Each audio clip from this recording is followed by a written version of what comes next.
Olá, eu sou a Isabela. E eu sou a Brenda, e sejam bem-vindos ao nosso podcast Compreensão.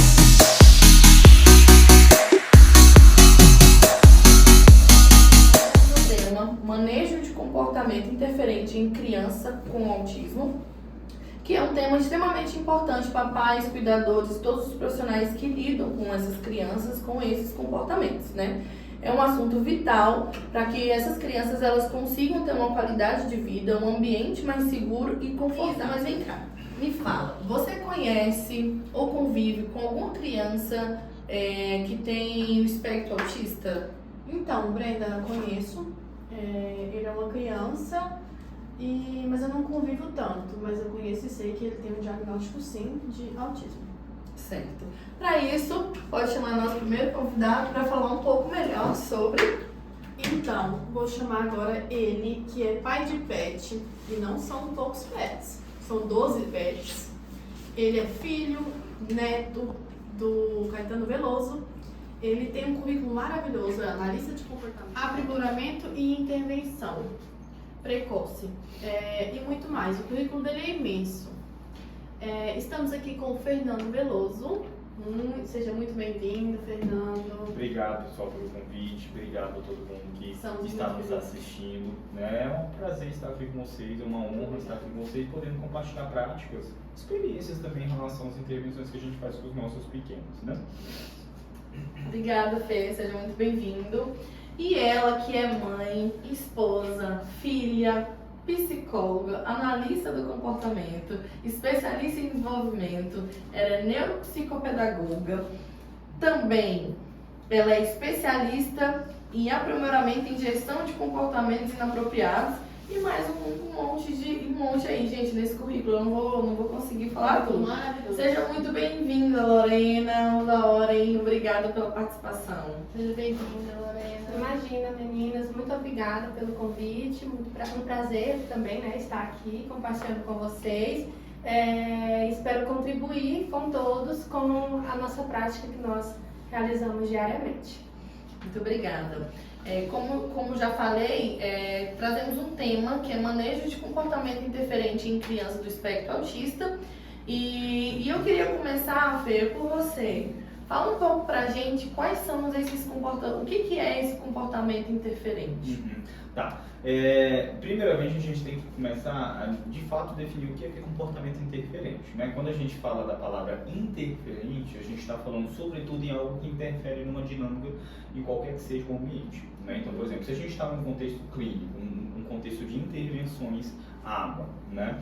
A gente entende que há algumas intervenções que são intervenções lúdicas, que às vezes a gente precisa que a criança de certa forma desenvolva alguma habilidade específica, né? E obviamente a gente segue um padrão específico. Então assim, se eu estou aplicando, estou intervindo, fazendo algum tipo de intervenção e a criança começa a ter comportamentos interferentes, subentende-se que o comportamento muitas vezes um grito, um choro, ou quebrar um recurso, ou jogar um recurso na parede, porque a gente tem que entender um processo de... Quando a criança ela está num funcionamento estável, ela está obviamente sendo exposta à atividade que é da preferência dela, né? Então, quando é uma atividade de preferência da criança, obviamente ele vai engajar muito bem, é aquilo que ele está querendo, eu vou fazer, né, Lorena? Eu estou livre, é isso que eu quero fazer. Mas tem determinados momentos que a gente obviamente vai mudando um pouco o foco da intervenção, fazendo com que obviamente a gente comece a desenvolver algumas habilidades específicas que às vezes para a criança não é preferência dela, incomoda um pouquinho. Então às vezes ela está ali brincando, não quero, pá. Um exemplo para vocês, né, que aconteceu recentemente, uma criança às vezes foi me ensinar a jogar xadrez, de fato ela sabia jogar xadrez, mas em um momento, né, ela perdeu uma peça específica, ela só pegou o tabuleiro jogou pra cima, eu não quero mais brincar, enfim. Então é um comportamento interferente porque interferiu diretamente nessa dinâmica de intervenção, por exemplo, né? Então, comportamentos interferentes, obviamente, é tudo aquilo que eventualmente a criança ou o adulto, né, emite como forma de interromper de forma inadequada uma intervenção específica. E por muito tempo esses comportamentos era ditado como comportamentos problemas. Igual foi dando esse exemplo de jogar para cima. Jogar algo para cima não é um comportamento problema, mas se esse comportamento acontece dentro de uma dinâmica que não é socialmente aceitável, então ele interfere na qualidade das relações, ele interfere no ganho de habilidades, na aprendizagem daquela criança, por isso que é um comportamento interferente, porque ele interfere nessas relações. E isso a gente fala no contexto de intervenções, mas, por exemplo, se um pai leva uma criança, especificamente falando, para o shopping, né? Eu ia pedir exatamente esse exemplo, porque assim, como que isso é caracterizado, por exemplo? Então, se eu tiver com a minha criança, eu vou passear no shopping, né? E me pega só esse, para eu fazer um exemplo assim, né? Então, por exemplo, se eu quero... eu estou passeando com a minha criança no shopping e de repente ela quer vir uma bolsa de rodinha e ela quer aquela bolsa e a gente foi para brincar, né? Tomar um sorvete e aí a criança ela começa a ter suas crises, ela se joga no chão e aí ela quer para casa e ela sai jogando, por exemplo. Desculpa, ela sai jogando tudo e assim, como que eu faço nesse momento? O que eu preciso fazer, né, para eu de alguma forma controlar esse comportamento? E isso é uma pergunta de muitas mães, realmente uma pergunta que... De muitos pais também, pais, literalmente. Mas, assim, rapidamente para a Lorena também poder falar que ela tem mais propriedade desse tipo de intervenções, porque, assim, o que acontece? Quando a criança, eventualmente, ela está num ambiente que é um ambiente social, ou seja, tem muitas pessoas que estão ali vendo, enfim. Então, a primeira coisa que a gente precisa entender, qual que é a função daquele comportamento que ele está emitindo? Se ele está num ambiente de shopping, está querendo um objeto, né, uma bolsa de rodinha, é um objeto tangível, ou seja, ele começou a emitir um comportamento independente com a finalidade de conseguir aquilo que é tangível. É muito mais fácil para algumas crianças atualmente conseguir algum tipo de reforço, algo tangível, uma bolsa de rodinha, ou qualquer que seja o interesse dela, gritando, chorando, porque muitas vezes o pai prefere dar aquilo do que, obviamente, batalhar num processo muito mais árduo, digamos assim. Escolhe nas suas guerras. Literalmente. É mais para chamar atenção. Isso, e no ambiente, exatamente. E num ambiente de shopping, por exemplo, onde tem muita tensão social, a criança entende esse processo todo. Por exemplo, se eu estou gritando, outras pessoas vão olhar e os pais vão se incomodar com aquilo, então vai ser mais fácil dele dar algum objeto tangível. Então, assim... Porque o que os pais querem é fugir daquilo rapidamente, principalmente quando tem milhões de pessoas olhando. Então, vai fazer o que a criança quer. Eu sou mãe e faço isso. É uma forma também de controlar, né, o ambiente. Igual o Fernando falou, nesse caso, a função não era a atenção. Temos uma questão da atenção social que facilita no controle do ambiente, mas a função daquele comportamento era obter aquele objeto. Então ela sabe, a criança, o que ela está fazendo.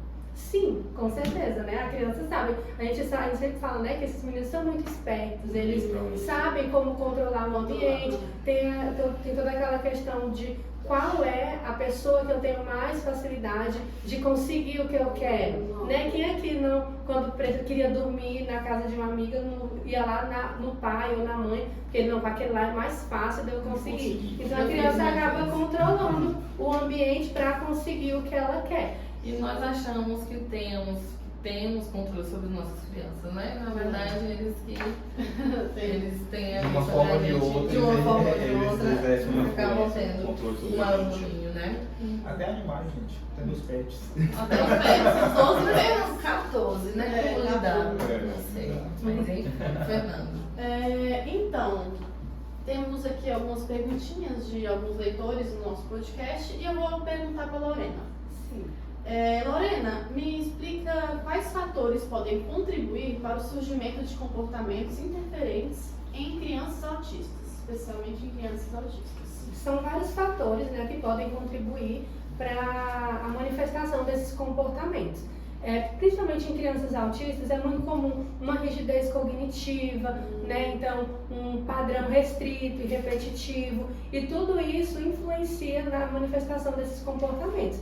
Então, por exemplo, se uma criança é muito apegada à rotina e aí ela tem essa rigidez e o pai, por exemplo, muda alguma coisa na rotina, ela é acostumada todos os dias, depois da aula, fazer um passeio. E naquele dia não tem um passeio. Muito provavelmente, isso vai ocasionar uma crise, vai ocasionar uma birra, uma manifestação de um comportamento interferente.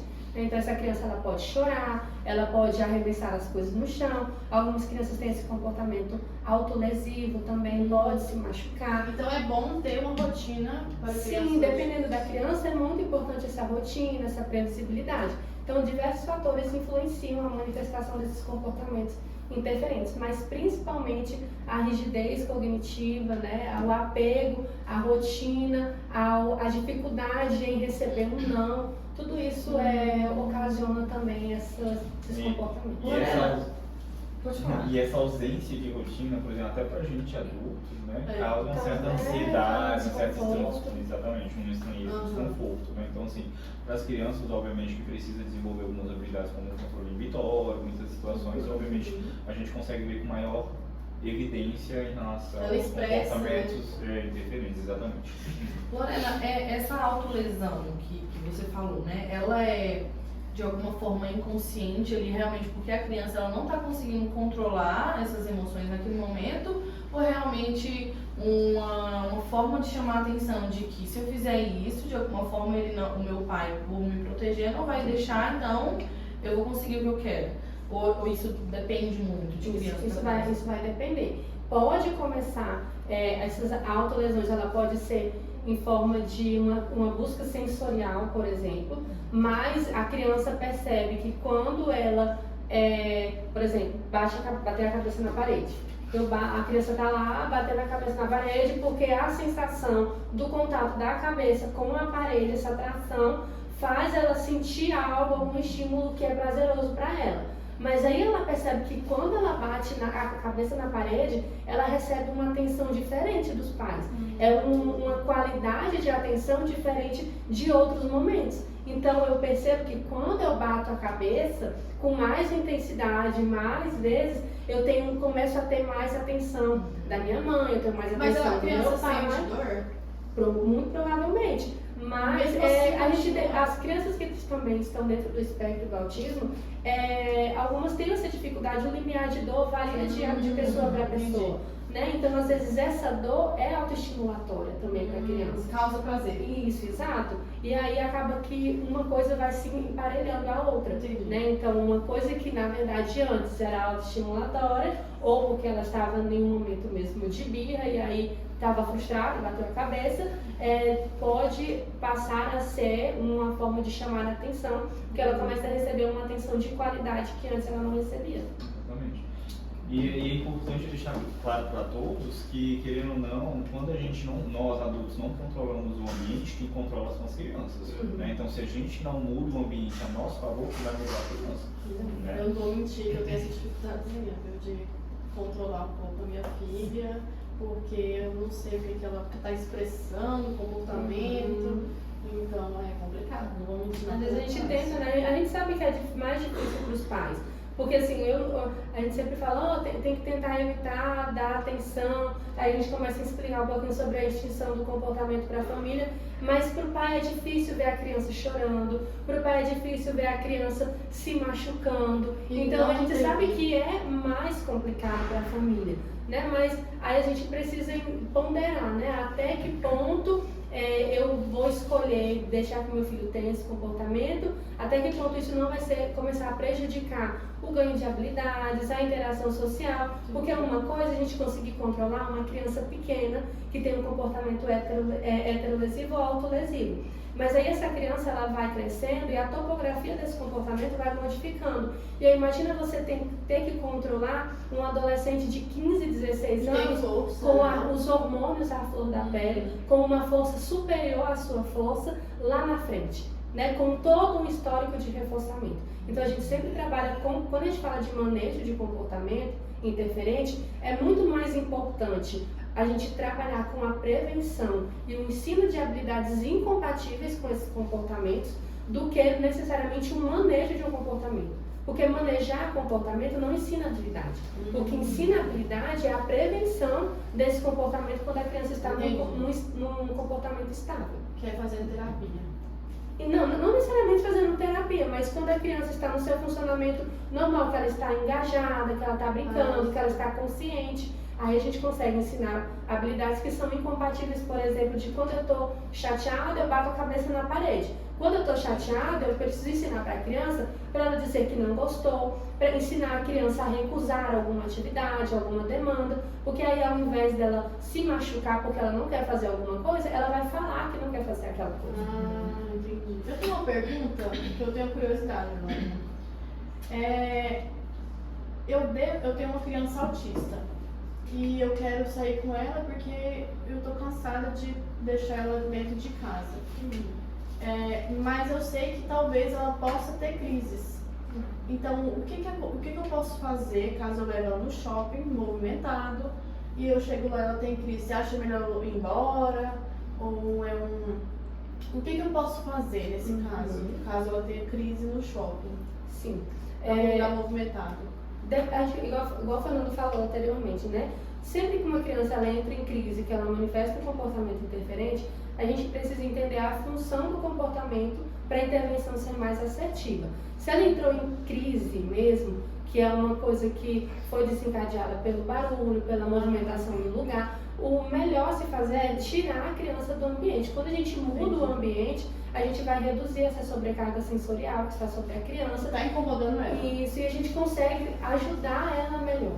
Então, se aquele local, se é uma pessoa específica que está gerando, provocando aquilo, se é aquele ambiente, então a gente muda a criança de ambiente para a gente tentar acalmar ela. Então a gente tem vários exemplos de situações que a criança estava muito nervosa, muito agitada, mudou o ambiente, a criança voltou ao estado de funcionamento normal. Entendi. E aí o que acontece? Querendo ou não, a gente tem que entender também, igual a Lorena falou, a função de um determinado comportamento. Se você hoje entende que uma criança ela tem um limiar, por exemplo, sonoro, no sentido que não suporta um valor, um volume alto, enfim, ou um movimento muito grande de pessoas, enfim, o ideal é você entender mais ou menos, por exemplo, para onde você pode levá-la. O shopping você pode levá-la, só não pode levar no domingo, numa sexta, no sábado, mas na segunda-feira de manhã você pode levar, por exemplo, entendeu? Que não tem ninguém, exatamente. O que a gente não pode fazer é privar a criança das oportunidades de desenvolver alguma habilidade específica, né? Mas assim, né, o adulto ele tem que entender qual que é todo esse processo, como que funciona essa dinâmica, né? Se a criança ela tem uma sobrecarga sensorial, ok, sobre quais estímulos específicos que ela tem essa sobrecarga. É sobre isso, então vou evitar, vou levar num horário diferente, vou levar também em outro lugar, exatamente, né? Mas não privar a criança de ter contato com essas possibilidades. É um universo muito delicado, né? É algo que está crescendo muito em nível de conhecimento e tudo mais, e graças a Deus por isso. Mas ainda assim temos alguns erros, né? Você precisa ter muita paciência e começa por aí, né? Os pais, os cuidadores precisam ter muita paciência. A procura não é fácil, a procura ali mesmo de conhecimento todos os dias, né? E muitas das vezes, e é isso, o mundo está crescendo junto e a gente descobrindo os níveis que vem crescendo. Na verdade sempre teve e só não era tão evidente. Não falava tanto sobre, né? E assim, Lorena, diante de tudo isso, né? O desespero dos pais, essa paciência, porque é algo que tem que ter uma rotina para a criança entender que ela tem início, meio e fim e afins. Quais os erros mais comuns assim que os pais, cuidadores e afins, eles cometem ao tentar fazer esse manejo, né, dessas crises, enfim? O que mais acontece é o pai acabar reforçando o comportamento. E como que é esse reforço? Toda vez que nós reforçamos o comportamento, nós aumentamos a probabilidade que aquele comportamento vai acontecer em situações semelhantes. Então, por exemplo, eu levo a minha criança no shopping e ela chora porque ela quer um brinquedo. E eu vou e dou o brinquedo para ela. Então, eu reforcei o comportamento de chorar. O que a minha criança entende? Se eu chorar, eu consigo o que eu quero. Aí ela vai e chora novamente, ela vai novamente sai, ela quer uma boneca e ela vai e chora. Ela viu que funcionou. Aí ela chora de novo e eu não falo assim, não vai ganhar não. Aí ela vai, viu que não conseguiu, ela vai chorar e vai se jogar no chão. É um comportamento diferente. Ela não só chorou, Né? ela chorou e se jogou no chão. Ela mudou a topografia daquele comportamento. E aí eu vou falar, não é diferente, tá se jogando no chão, vou dar a boneca para ela. Então eu aumentei a resistência da criança em relação reforçando, né, em relação àquele comportamento. E aí eu vou em situações semelhantes, ela continua chorando, e aí vai aumentando a topografia daquele comportamento e vira uma bola de neve ao ponto do pai não conseguir de forma alguma manejar mais aquele comportamento. E isso que a Lorena está falando, muito num esquema de reforçamento fixo, ou seja, intervalos fixos. Então, assim, a cada vez que acontece, é reforçado. Agora, você imagine, quando uma família sai de uma reunião, às vezes, de uma conversa com um profissional, assim, eu não vou reforçar o comportamento da criança. A criança chorou, passou a vida toda reforçando. A criança chorou, hoje não vou reforçar. À noite não reforçou, a criança lá está chorando, enfim, ela não vou reforçar. Mas no dia seguinte, o que ele faz? A criança chora, vai lá e dá. O que a criança está entendendo? Então peraí, eu choro e nem sempre eu consigo, mas eu posso insistir e ficar chorando, que mesmo não conseguindo hoje, amanhã talvez eu consiga. Então fortalece o comportamento mais ainda, que é um esquema de reforçamento intermitente. É o que nós adultos funcionamos. A gente sabe que eventualmente a gente vai conseguir os esboços no trabalho, na vida acadêmica, no relacionamento, enfim, mas nem sempre. Então a gente insiste em fazer as mesmas coisas, porque eu sei que uma hora ou outra eu vou conseguir. E a gente esquece que reforçou, mas a criança ela jamais esquece que foi reforçada. Exato. Gente. E para você, Fernando, quais técnicas você utiliza para o manejo desses comportamentos? Quais são?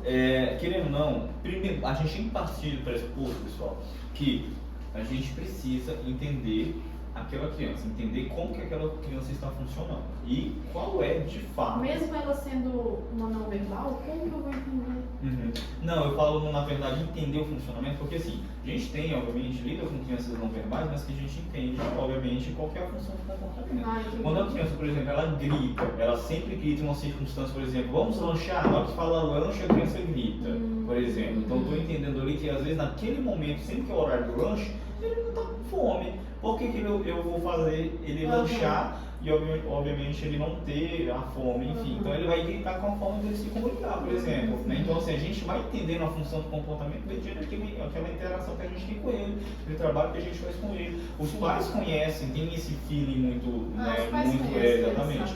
Então assim, a gente precisa de fato entender qual que é a função desse comportamento, para daí a gente traçar um plano de intervenção. Né?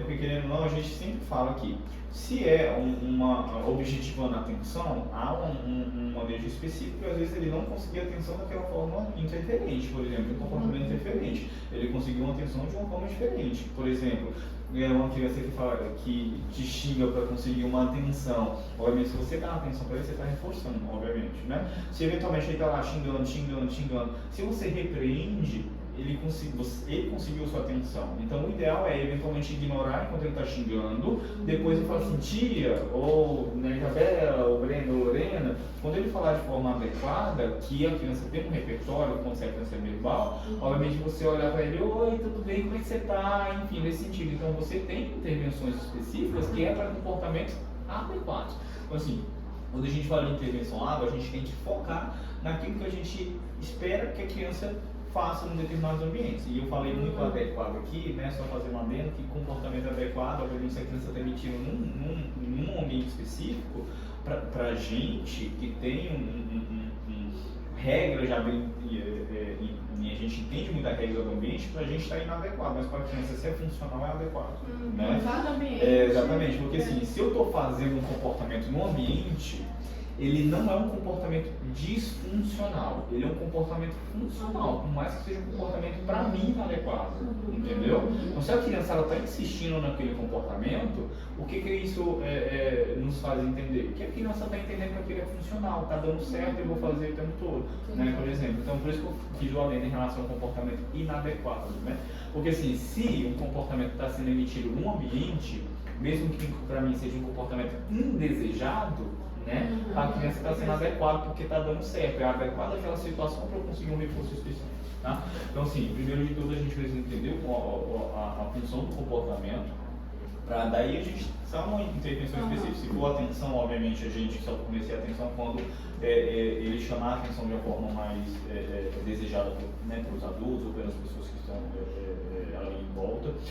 Se é para obtenção de algo tangível no mesmo formato, ele só conseguia algo tangível quando ele, de certa forma, emitia aquele, mínimo que seja, um comportamento aproximado daquilo que a gente espera. Porque às vezes a criança não tem habilidade, mas se a criança aproximou, ao invés de ela falar assim, tio, me dá isso, por favor, mas se ele fala assim, tio, ó, é melhor do que ele gritar, por exemplo, entendeu? Do que ele se jogar, enfim. Então a gente tem que começar a reforçar os primeiros comportamentos, as aproximações do comportamento algo que a gente espera que ele imita. Não é? Exato. Perfeito. Maravilha. Gente, eu tô adorando esse papo. Tá maravilhoso. Tô aprendendo aqui junto com vocês, com certeza. Muitos pais aí estão aprendendo também. Mas eu queria um exemplo na prática. Uma demonstração. O que vocês conseguem fazer pra gente? Vamos simular aqui, então. Se é uma criança que às vezes não quer brincar com um brinquedo específico, Lorena, pega essa coisa pra gente, por favor. Então, bora lá. Deixa eu passar. Estamos aqui, eu, você e a Isabela. A Isabela também é uma criança de 6 anos, isso é uma criança de 5. Eu vou estar aqui brincando com você? Também. Nossa, todo mundo brincando. Exatamente, estamos aqui brincando. A gente está conversando, está se divertindo. A criança brinda, não vai querer brincar daqui um momento, tá? E aí. Ela pode tentar pular a vez, tipo, querer ser só ela, só a vez dela. E não deixar, porque pode ser uma brincadeira de troca de turno. Exatamente, então vamos lá. Aí eu inicio brincando, mas só eu querendo. Mas vamos lá. Vamos brincar com esses brinquedos, gente? Vamos. Vocês sabem quais são as cores desses círculos? Vamos ver se a Isabela sabe. Que cor que é essa, Isabela? Vermelho. Vermelho. Então vamos fazer o seguinte: eu sou da cor vermelha, Isabela fica com a laranja e a Brenda fica com as verdes e as azuis. Pode ser? Cada um. E a Lorena, pode ficar com amarelo. Brincar também. Cada um vai colocar uma rodinha de cada vez. Pode ser? Pode. Posso começar? Pode. Vamos lá começar. Coloquei uma cor vermelha. Eu laranja. Aqui uma cor azul. Minha vez. Azul. Agora é a minha vez. Vermelho. E Não. você, Isabela? É azul. Agora a vez da tia Isabela. Agora é minha vez. Laranja. Você joga aqui, por exemplo, como se você não quero mais. Aí eu jogo tudo. Joga só essa peça. Só uma peça. Não quero mais. Sua vez, Lorena. Um amarelo, um verde. E você, sobrou qual cor? Azul. Vamos de novo, eu gostei tanto desse jogo. E aí, Não quero mais. Aí eu falo que eu quero mais. Exatamente. Você vai falar que não quer mais, mas assim, às vezes não vai estar compatível com a preferência inicial da criança, mas vai chegar um momento, por exemplo, igual a Brenda fez. Jogou o brinquedo, não quer mais brincar, por exemplo. Então, assim, mas ele gosta desse jogo. A Brenda gosta desse jogo. Então, qual que é o mais indicado? Que a gente continue brincando, as outras crianças que estão envolvidas, porque vai chegar um momento que a Brenda vai ver todo mundo se divertindo, todo mundo E que ninguém deu atenção pra e ela. aí senta de novo e vai, eu quero, aí quer pegar mais um e quer voltar para a atividade. Mas aí, no caso, a Brenda, na situação dela, ela vai continuar voltando ou Porque ela vai fazer a regra do não jogo? adianta eu falar assim, Brenda, ó, pega lá e vamos continuar. Não adianta, porque isso a mãe faz, o pai faz, a escola faz, enfim, e nunca deu certo, né? Por exemplo. Então, a priori a gente tem que, aquilo que a gente falou no início, manipular o ambiente a nosso favor. Qual que é o ambiente a nosso favor? A preferência da criança, mesmo não sendo esse, mas é o brinquedo que está disponível que ele gosta. Então, se a gente manipula um reforçador, o que a criança vai estar todo mundo se divertindo, aí começa a chegar, começa a ficar do lado. E começa a respeitar a regra ou não? Sim, porque ele percebe que se ele não faz, ele não brinca. brinca, isso automaticamente, sem a gente precisar falar, você tem que esperar, você tem que fazer isso, enfim, entendeu? Um erro comum seria, então, você reforçar isso, me dá atenção demais. Então, vá lá buscar, ou então tá bom, Brenda não quer isso, vamos mudar de brinquedo. Obrigar? Tipo assim, não é sua vez. Isso acontece muito, da correção, Isso. né? De corrigir a criança. Não pode fazer isso é feio. Vai buscar a peça, pede desculpa pro amiguinho. Não, você vai ficar de castigo. Vai ficar no cantinho do pensamento. Vai perder a estrelinha. Então a gente foca no comportamento desejado quando a gente vai ensinar habilidades. Né? Então, se ela não está conseguindo trocar de turno e ela vai e joga as peças e não faz o legal, a gente tá bom, ela não quer brincar. Então, não deixa ela brincar. A gente continua manipulando o reforçador, continua manipulando o brinquedo. Uma hora, ela vai achar, é muito melhor eu aceitar a regra do jogo do que eu ficar sozinho sem brincar com ninguém. E eu vejo todo mundo Eu se não tenho divertindo. atenção, eu não tenho todo mundo assim, vamos brincar, enfim, nesse sentido, entendeu? Naturalmente, a criança ela volta para a brincadeira. E sem correção, ela só não teve acesso àquilo que ela queria, que era todo mundo, olha, vamos brincar, ó, pegar a peça, você tem que pegar, você tem que colocar, enfim, nesse Eu tenho sentido. uma Sabe? pergunta que é uma curiosidade. No caso, os pais saberem lidar com isso, eles têm que fazer terapia ou vocês ajudam ele a reforçar o comportamento da criança? Ou vocês tratam, vamos dizer assim, a criança? Não existe terapia infantil sem envolvimento da família. Ah, A gente entendi. sempre fala que a tríade clínica, família e escola é essencial todo no mundo desenvolvimento infantil. Exato. Então, é muito importante esse processo de psicoeducação dos pais. A experiência que a gente tem em ambiente clínico é que o sucesso da terapia da criança está totalmente ligado ao envolvimento da família no processo terapêutico. Porque a gente trabalha, a gente fica muito pouco tempo com a criança. Né? A família ela passa mais tempo. Se a família não coloca em prática aquilo que a gente passa com orientações, né, nos feedbacks que a gente dá, tanto diário quanto em momentos de devolutivas, a criança não vai conseguir generalizar essas habilidades. Porque o importante é o que a gente ensina em ambiente clínico, a criança coloca em prática no ambiente real dela, na vida real. Né? Então é muito importante que a família esteja engajada nesse processo, né, e siga as orientações, e também uma equipe alinhada, né, que fale, explique de uma maneira acessível para a família, que ensine na realidade daquela família, porque às vezes a realidade da família é diferente. No mundo ideal, a família conseguiria não reforçar os comportamentos da criança, mas a gente sabe que às vezes é necessário, como eu falei, né, as famílias escolhem as lutas que vão lutar. Por exemplo, se a criança ela tá lá, dá birra porque não quer comer sozinha, o pai tem horário para chegar no serviço, então é muito mais rápido ele colocar a comida na boca da criança. Tá cansado, né? rotina Exato. Então, às vezes a gente super entende a família às vezes não conseguir, mas o sucesso daquela criança depende desse engajamento para que a criança ela diminua esses comportamentos, né? Então a gente sempre gosta de levar a família à reflexão, né? O que você espera da sua criança no futuro? Se você manter esse padrão de comportamento agora, ela tendo essa idade, que tipo de adulta essa criança vai se tornar? É uma reflexão. E eu estou refletindo, tá? Eu também, viu? Você que é mãe, eu não sou mãe ainda, mas tenho sobrinhos e Não, eu uma cambada de menina aí que eu... Posso chamar um teste? Muito obrigada. Tem uma lá que ela vale pelos seus 14. Eu não sei também, né? Porque 14, como você consegue? Mas enfim, isso não é o foco, tá? Então é isso. Isa, muito obrigada a vocês dois, Lorena, Fernando. Foi muito bom essa conversa, essa dinâmica. Obrigada, Fernando. Obrigada, Lorena, pela participação de vocês. Nós, meninas envolvidas, nós alunos da Minação envolvidas nesse projeto, a gente agradece a participação de vocês e por ter contribuído de alguma forma ali no conhecimento, né, nessas técnicas, os pais, para eles verem e eles de alguma forma, a maioria se identifica realmente, né, mas ali tentar o menor erro possível na hora de fazer esse manejo, né, na hora de tentar ali acalmar mesmo, né, nessas crises interferentes, enfim. Trouxemos temos uma lembrancinha, um presente, um mimo pra vocês, pra agradecer pela participação. Ai, Muito obrigada, obrigada. Lorena. Ixi, a Lorena. Eu vou perder a Pensa na sala. Nada. Muito obrigada, Lorena. Muito obrigada. Obrigada, viu? gente.